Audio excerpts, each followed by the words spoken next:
Now, I don't know what will be in yours, but if you can see on mine, there's a little cutout. It's been filed in the bottom of here. That's so that the fuel can get into the explosion cup. If it's in the other way around, it just sits up against a wall and then nothing gets in. But if you can see on the other end, see there's a little gap there? Apologise if I'm talking fast, it's a habit. Focus. See how there's a little slit there?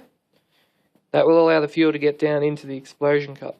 So the first thing we want to do is get this with cutout facing you. If you're looking at the injector assembly, focus, like that.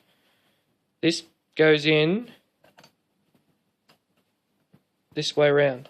It just slides up into the housing like that. The next thing you want to do, make sure that's clean, is the explosion cup. Now on mine, this is a press on, so I do it last when the injector's completely back together. But on yours, now with the 3 holes, 2 or 3 holes, I think you had 2, I got 3 in mine. It goes opposite here, so it faces the piston, so 3 holes on this side will go in facing away from the fuel supply hose, facing the piston. That'll slide on, and then there'll be a little grub screw. Now, you don't want to, when you put this on, you want to tighten that grub screw up and then back it off a quarter of a turn so it's loose, so that there's some play in this. Otherwise, you guessed it, you'll break the bottom of the casting when you go to put the injector back in the engine. Now I'm going to go with the next part of the assembly, just pretend I've got this on. But as I said, as this is a press on, I do the rest of the injector first. Now, next thing to do, tip this back up. Now I've got my finger over the bottom so that collar won't come out. You can see in there it is. The next thing you want to do is put the needle, make sure it's clean, the secondary needle and spring back in the housing. I'm going to try and do that without pausing the video. This is going to be fun. Put this down like this. Focus. Here's the spring. Now I'm just going to give this a quick wipe. There's the needle. See, on my spring it's been cut down, so I like to put the flat part of the spring up against the top of the needle so it doesn't get jammed. So it goes on that way. Focus. Apologise if it's flaring, this camera is not the best, but it's all I've got to work with at the moment. Make sure your seat's nice and clean here. And turn that light off. Focus. Make sure that's nice and clean. Drop it down inside the injector. Turn the light back on. And you can see it's down in its seat. Now the next step for you would be to make sure this is clean. Put the top of the injector in, tighten it up, and then just gently tighten up the gland nut on the top there. Now I have to press on the bottom part of the explosion cup, so just bear with me for a second. As you can see, I just put the assembly back in the vise and gently pressed it back on. It doesn't take that much force. That's all I do on mine.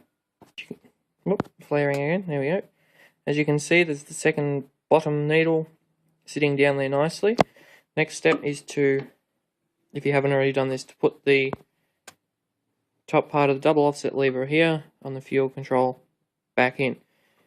Now, I don't put Teflon on the threads here. Turn the light off so it doesn't flare. Because I find that when that Teflon gets hot, it tends to go crumbly. And then if you have to take the injector assembly out for any reason, you get gobs of Teflon down into the injector. Now, there should be no pressure on this side of the system anyway, if that needle valve isn't leaking down the bottom. So it shouldn't really matter. Some people say, yes, put Teflon. Personally, I don't, because it become a real pain in the ass to get cleaned out of the grooves. Now, if you're looking from the front here, it should go that way around. That double offset lever here, this is where the governor control will be that goes back and forwards. And then the other side should be on that side. So that's the way that you want it to have a look. So you want us to be able to see it when you're tightening it back up.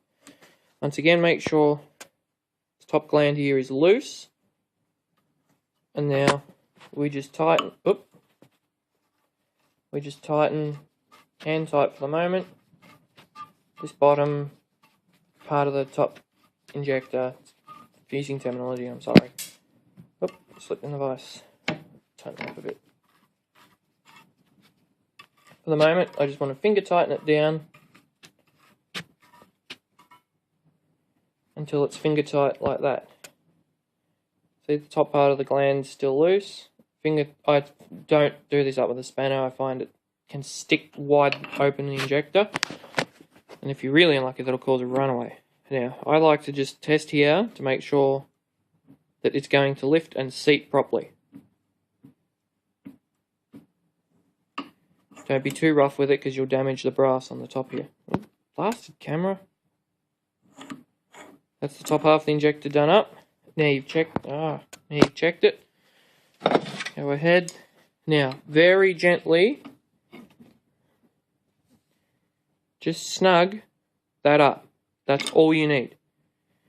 Now, I don't tighten the top part of the gland nut any more than, like, you'll feel it go firm, and that's it. Otherwise, this can stick. And if you have a look at one of my cold start video, there's a spot where I do my nani a little bit because this jams wide open and it allows fuel to shoot back up into the tank. Because sometimes it'll come up and it won't sit back down because this is too tight. The packing gland nut's too tight. It won't seat properly. Also, if it's too loose, you'll get fuel dribbling. This camera's not the best for this. You'll get fuel dribbling out the sides here. So the next thing we want to do is put this back into the head. Alright, we got the head back in the vise. Don't fret, it's not clamped in anything. It's just sitting on the intake valve there, so it won't damage it. Be sure that you don't damage the valves on the other side. And pretend behind the head where that bug zapper is, you'd see the block on the water hopper. You want to come in, make sure there's no gunk up on this seat here. And now we just gently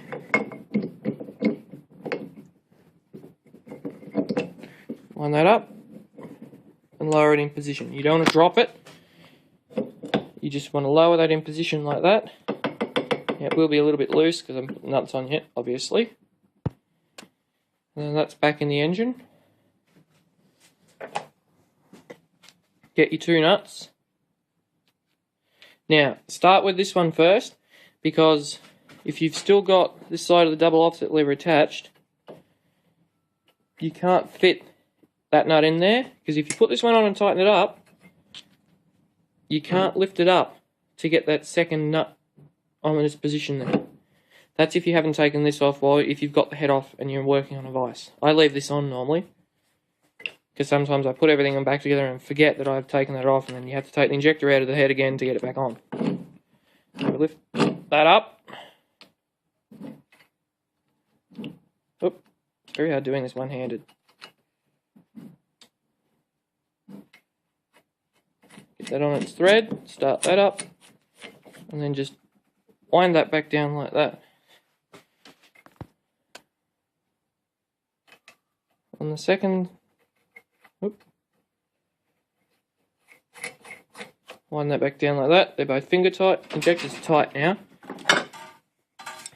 And now, if you've seen that I've put this back on, now, I don't normally put this injector back on without this in here because I find you drop crap down in there.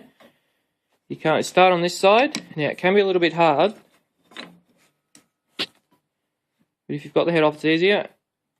We just tighten this up here. Gently does it. You don't want to go over tightening and crushing that copper sealing ring in the head there. Same on this side. Single finger pressure until it's tight. That's it.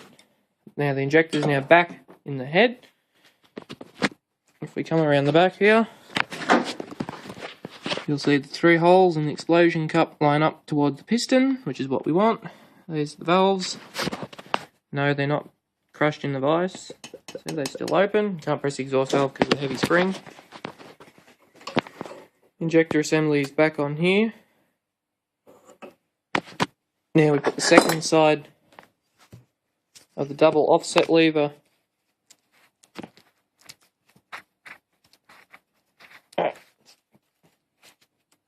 very hard doing this one-handed. Take that off. Like that.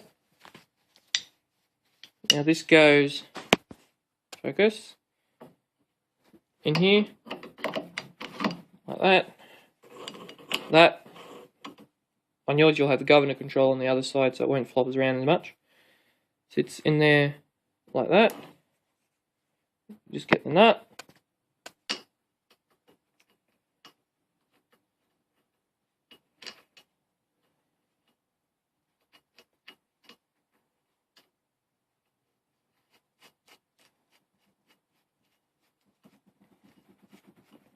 Wind this back on here.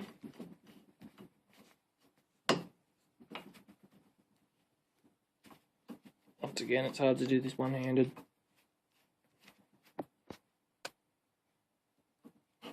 Yeah, I generally don't do this up more than finger tight because I've had this injector apart so many times. I'll do it up tight once I get the engine running properly, but you don't want to over tighten it because this needs to slip freely. Make sure when you start the engine you always give it a drop of oil. It'll sit like that, and the governor control arm sits on the other side.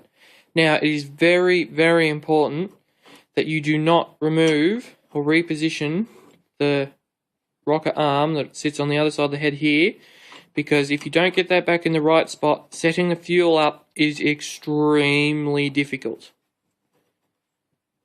And also, before you start your engine, if you're doing a new rebuild, make sure that that lever is not stuck like it was on mine, because it was stuck in the full fuel position on mine, and I had a runaway, which wasn't fun. I can tell you that now. Luckily, these engines have decompressors. They come in very handy. Consider yourself warned. But that's pretty much it for putting the injector back in the head. I hope to have my engine probably 3 or 4 weeks. My car's just done a head gasket, unfortunately, so that's kind of got priority at the moment. As you can see, the piston, I don't know how well the camera will pick it up. The ring grooves are very badly worn. Don't know where the rings are. They're around here somewhere. Dad's put them somewhere. I think he's gone to get some more cut. That's where the shim pack goes on the other side of that to control the injection timing. And as you can see, the bearing in here on mine's pretty good. There's my gudgeon pin. Flare on the camera. Hopeless camera. There's the pin holders there. Apart from that and having a really worn out bore, my engine wasn't. Well, actually it was. All this injection system was missing. The governor parts were missing. A lot of the internals, what I think's happened is one of the gears when I pulled it apart in the oil pump was broken. And I think it starved the engine of oil because the big end bearings are stuffed. The bore's stuffed. It's going to need a new sleeve. That's what I think's happened. But I'll work my way through it. As I said, I've got other priorities like changing the head gasket in my car. Blasted thing. That's how you do the injector on an Imperial. If there's any questions, leave them in the comments. Don't know where they are on the new YouTube layout. They can be on the side, on the bottom, above the video. Just put them in the comments spot. And I'll go and take some photos of the last, shall we say, fuel mishap on the side of the shed, if the spots are still there. Just thought you might like to see a quick shot of my other engines. That one is, I think it's a Cooper, 2 horsepower with a flip magneto that makes it backfire something shocking. It's just about finished restoration. I've got to finish painting the head bolts red. This is my Ronaldson Tippet. There's a video of me starting this up for the first time on YouTube. That was, I think I've only ever paid for 2 of my engines. All the rest of them were given to me. I paid, when I bought it, how many years ago was that? 8 years ago, the Imperial, I think I paid $260 for it. And my Rosebery, I bought the very first trip to Lake Goldsmith in Ballarat. Lake Goldsmith engine run. We were walking around and there was a for sale sign next to the engine, and Dad asked, and he came home with us in the back of the car, stuffed in with all our luggage, leaking oil and petrol everywhere, from Ballarat to Clonbinane. That was fun. But they're my other engines, and I hope to be adding to the collection. I've got more in the other shed. There's videos of them. And that's our restoration project. It's a frog eye sprite. Dad's got it all covered up. I'm not allowed to touch it yet. So don't forget to like, comment if you have any questions or you want to comment. It's up to you. Thanks for watching.